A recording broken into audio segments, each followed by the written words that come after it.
जय श्री राम। स्वागत है एक बार फिर से आपका हमारे चैनल जीव डिवोशनल में। अभी तक हमने एपिसोड में देखा किस प्रकार से प्रभु श्री राम जी को चारों तरफ से असुर घेर लेते हैं और उनका युद्ध होता है असुरी शक्तियों के साथ। एक तरफ हमने देखा कि किस प्रकार से भरत जी और शत्रुघ्न जी को मिल जाते हैं मानसिक रूप पर, लेकिन इस घोर तपस्या में लीन होते हैं कि उनको उठाने का जो प्रयास रहता है, उनको जगाने का जो प्रयास रहता है, तो बहुत उसमें दोनों कहीं ना कहीं भयभीत हो रहे होते हैं। जिस प्रकार से ऋषि मुद्गल एक लीन अवस्था में बैठे हुए कि उनके ऊपर एक पूरा मिट्टी का डिंब बन गया, वो स्वयं में एक प्रकृति का रूप बन गए। उनको वापस मानव रूप में लाने के लिए या वापस मानव रूप की चेतना में लाने के लिए बहुत ही कठिन, जिसे कहते हैं साहस की आवश्यकता है। क्योंकि ऋषि पर उठते ही कोई भी श्राप दे सकते थे, जैसा कि हमने पहले ही डिस्कस कर रखा था कि कोई भी ऋषि होने का जब आप श्राप पाएंगे तो तपस्या भंग होने के उपरांत ही पाएंगे। कहीं ना कहीं भाई के प्राण की रक्षा करनी थी, तो अपने प्राणों की हिम्मत, अपने प्राणों को न देखते हुए ये हिम्मत उन्हें दिखाई। अच्छा, पहुंच गए हैं महर्षि मुद्गल। अब किस प्रकार से वो भरत जी के प्राणों की रक्षा करते हैं और किस प्रकार से वो असुर फिर से हमला करते हैं कि नहीं, ये सब देखने के चलते हैं एपिसोड में। बिना विलंब शुरू करते हैं एपिसोड 89 पार्ट 1।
राम भैया,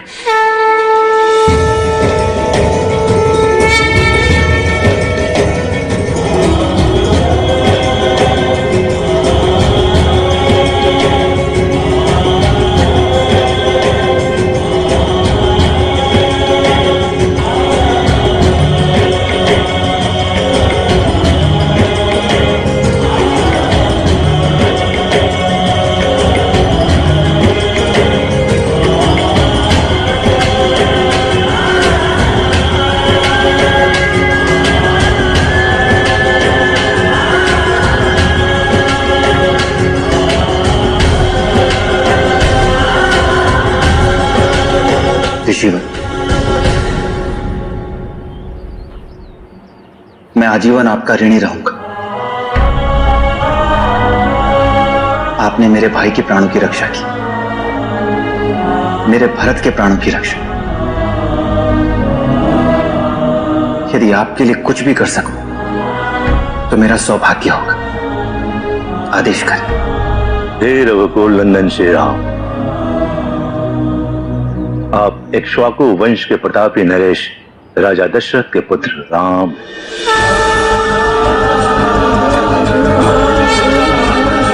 आपका जन्म ही इस संसार के कल्याण के लिए हुआ है। आपने इस वन प्रदेश को असुरों से मुक्त कर हम सभी पर उपकार किया है।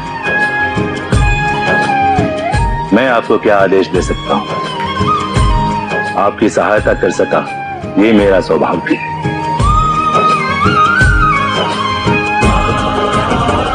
मेरी कामना है कि जीवन पथ पर जब भी कोई संकट उत्पन्न हो, आपकी सहायता के लिए कोई न कोई अवश्य उपस्थित होगा।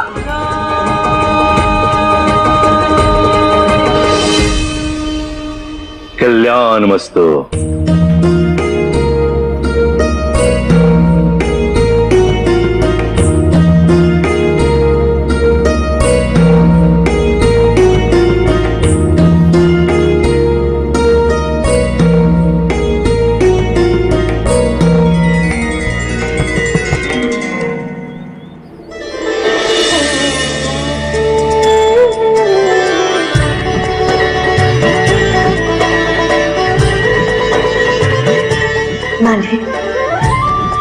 ये विलाप का नहीं, प्रसन्नता का क्षण है। शांत हो जाओ।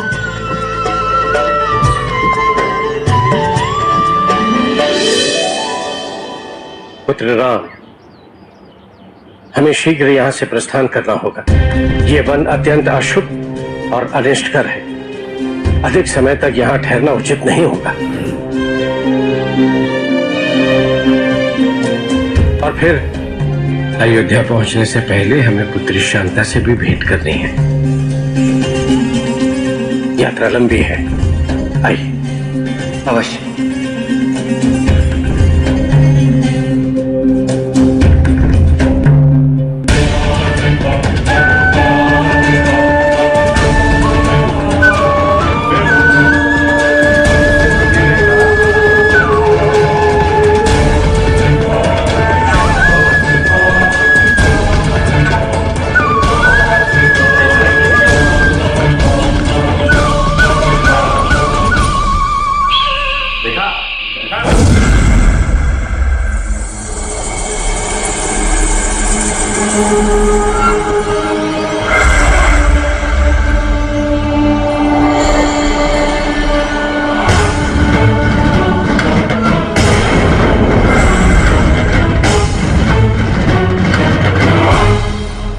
विराट, मुझे और सेना दो, मैं उसे परास्त कर दूंगा।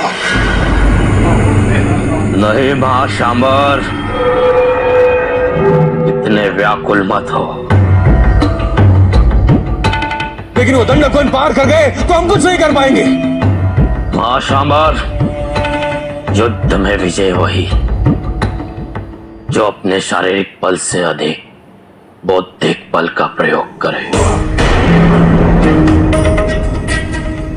इस समय हम दुर्बल हैं।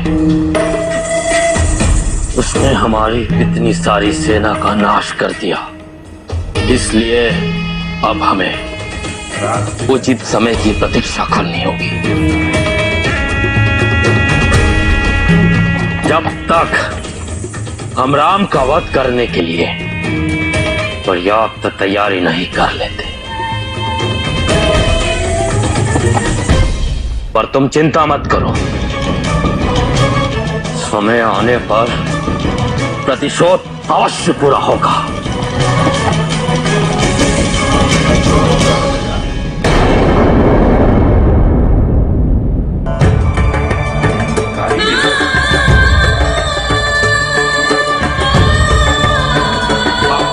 आज से इस घर, इस कुल और हमसे इसका कोई संबंध नहीं।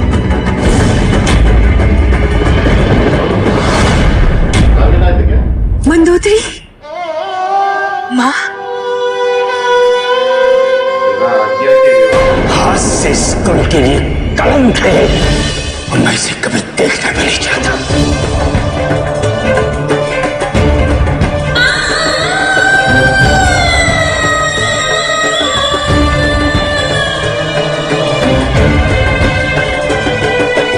तुम्हें ज्ञात है ना, तुम्हें यहाँ देखकर तुम्हारे पिता प्रसन्न नहीं होंगे। इतने वर्षों के उपरांत भी उनके मन में मेरे लिए घृणा का भाव बना हुआ है। वो तुम्हारे प्रति घृणा नहीं करते। जो हुआ वो नियति थी। ये ज्ञात होने के बाद भी वो मुझसे मिलना नहीं चाहते और भविष्य में भी नहीं देखना चाहूंगा।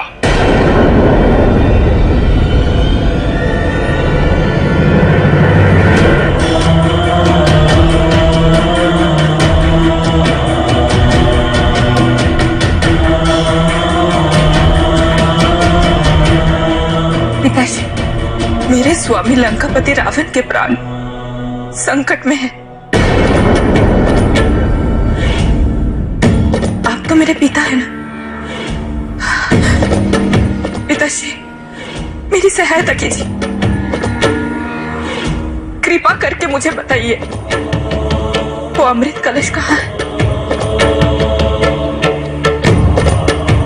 उस पापी और अन्यायी रावण के प्राणों की भिक्षा मांगने आई, जिससे मैं इस संसार में सबसे अधिक घृणा करता हूं। जिसके लिए मेरे मन में किसी प्रकार की कोई दया नहीं। ओह, स्पष्ट है कि तुम सब कुछ भूल चुकी हो, किंतु मुझे स्मरण है। यहां गर्दन पर तलवार रखी थी उसने। अपनी पुत्री मंदोदरी को मुझे सौंप दीजिए, नहीं तो अभी इसी क्षण आपके प्राण ले लूंगा। तो जैसे अधर्मी और पापी को मैं अपनी पुत्री कदापि नहीं दूंगा। तुझे जो करना है कर। उचित है, आपकी इच्छा के अनुसार मैं आपका शीश काट लेता हूं।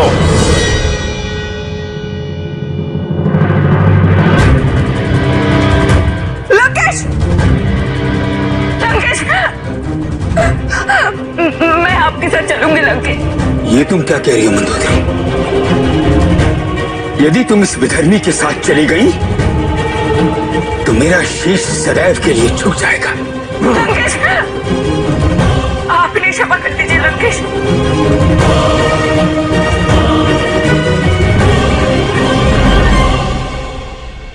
मैं आपकी हूँ। इस प्रकार से हुआ था मंदोदरी जी का। इन्हें भी हड़पे थे भैया। बहुत बड़का किडनैपर निकला। जिस तरीके का ये पूरा माहौल था उस वक्त मंदोदरी जी ने जो भी फैसला लिया, मतलब अभी तक जो हमने देखा, उस अपने पिता के रक्षण, अपने पिता की, अपने परिवार के रक्षण उचित था। और पतिव्रता स्त्री का जो धर्म अब वो निभा रही है भी उचित। इन सभी चीजों के बाद एक चीज तो स्पष्ट हो गई कि जो जिस समय आवश्यक होता है वही कार्य करना उचित रहता है, ताकि नियति का कार्य सफल हो सके। जिस प्रकार से प्रभु श्री राम जी अपने तीनों भाइयों समेत इस वक्त गंडक वन से निकल रहे और दोनों असुरों ने अपनी बुद्धि का प्रयोग करते हुए समय को टाल दिया। दोनों ने, एक असुर ने। हाँ, एक तो एक ने तो था और लेके आऊं, उनको भी भस्म करा के लाता हूं। मेरे को और आदमी चाहिए। तो फिलहाल के लिए अभी हमारे पास एक अच्छी न्यूज ये है कि शायद शीघ्र ही हम अयोध्या पहुंच जाएंगे श्री राम जी। देखते हैं कि यह अयोध्या का प्रकरण किस तरीके से शुरू होता है, वहां पे क्या मंगल गायन चलता है। क्योंकि अभी ये खबर कोई लेके अगर चला गया होगा, सैनिकों में जिस तरीके से आधे अधूरे बचे हुए जो सैनिक रहते हैं, आए तो ले आए। चलिए देखते हैं। ये सब देखने के लिए हमें चलना पड़ेगा अगले एपिसोड में। फिलहाल इस एपिसोड में करते हैं समाप्त। शीघ्र ही मिलेंगे नए के साथ, तब तक के लिए